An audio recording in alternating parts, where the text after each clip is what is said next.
Sabahınız xeyir. Gəlmişəm ki, belə bir adam oturur.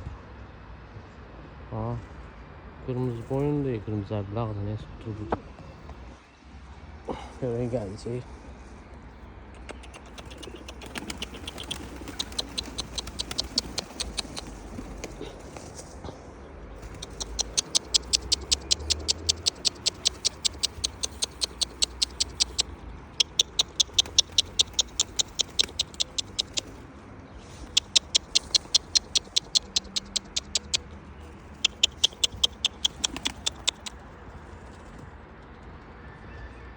Özünü bitti.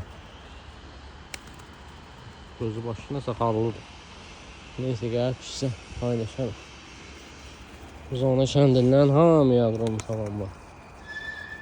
Bugün hava tutqundur ya. Ya yağmaq istəyir, ya gün açılmaq istəyir. Dün amma yağı bax.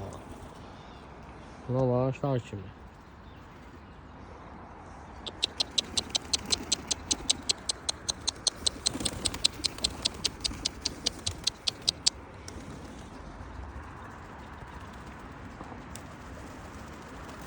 Özünü bitti.